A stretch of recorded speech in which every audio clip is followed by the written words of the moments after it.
Let's bring in Chris Hahn, NewsNation political contributor and Democratic strategist. Chris, great to see you as always. I want to talk about Arizona Senator Mark Kelly. He's going to appear alongside VP Harris and Governor Tim Walz in Phoenix tonight. People like him. I think that's safe to say on both sides. But how helpful can the VP runner-up be to the Democratic ticket? I don't believe endorsements from other politicians matter all that much when it comes to who gets elected.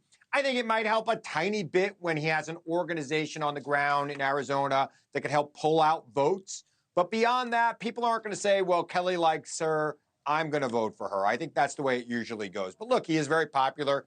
He's an astronaut. Yeah. Everybody loves Gabby Giffords in Arizona, and he won that state pretty easily. Okay, you mentioned endorsements typically don't help candidates. I do want to bring up the latest endorsement that the Harris-Walz campaign just received.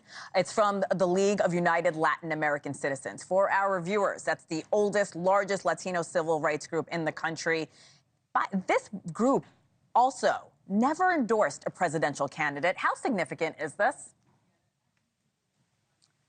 I mean, it's as significant as their list of their members that they're willing to share with the Harris campaign to help get out the vote. It's as significant as the money they want to raise and the votes they want to pull out, right?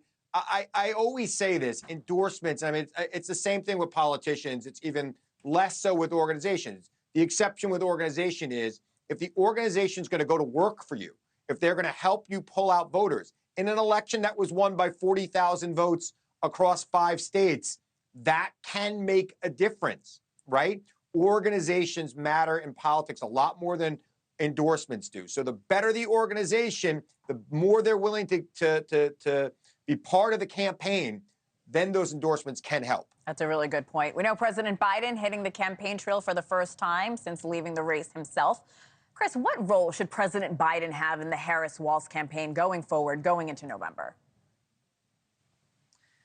I think President Biden has been a great president. I think he should talk about his record and how Vice President Harris has helped him achieve the accomplishments he's achieved. And I think that's a big part in validating her ability to lead. But beyond that, I mean, we're talking about endorsements. This is 3 endorsements in a row.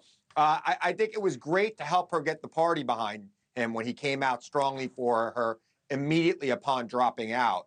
But beyond that, that's all he can really do is just be somebody who validates her credentials. We know the DNC is coming up in just a few days. The Washington Post has new reporting. It suggests that some Democrats are considering not going to the DNC over the Biden administration's handling of the Gaza war. How concerned should the Harris-Walz party be about the possibility? I don't think they should be spending any time worrying about that. If people want to stand on principle and not show up because of this issue, I think it's kind of ridiculous because the other side, which they're helping with their efforts here, would be far worse on this issue. They don't have any compassion for anybody. They don't have compassion for Americans. They're going to have compassion for people overseas. So I think that they should rethink it and show up. And I don't think Harris should care about it at all. I do want to get your reaction to the questions about Walz's military service. Do you think they're legitimate? Do you think this is something that's out of bounds?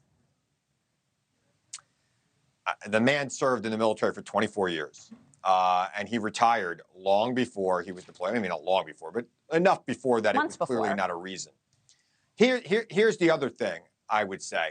If the Trump campaign is spending any time focusing on Walz, they are wasting their time. People do not vote for vice president beyond their home state. They vote for the top of the ticket. Now, it might be a little different with Trump because he's a very old man and people might be concerned that he can't survive 4 years. It might have been different for Biden for the same reasons. But I'm telling you right now, Hannah, I've been doing politics a long time. My first Democratic convention was when I was 19 years old in 1992. I've never seen anybody vote for vice president. So do you think the Harris campaign needs to push on this narrative at all or just ignore it? I think they ignore it. I think if there's something that he needs to correct in the record, he should correct it in the record and move on. I don't think it's that big of a deal. I think it's kind of ridiculous for somebody who was in the military for 4 years to be criticizing somebody who was in the military for 24 years about their service. I think I thank them both for their service. It's Yes. more than I've done, either one of them.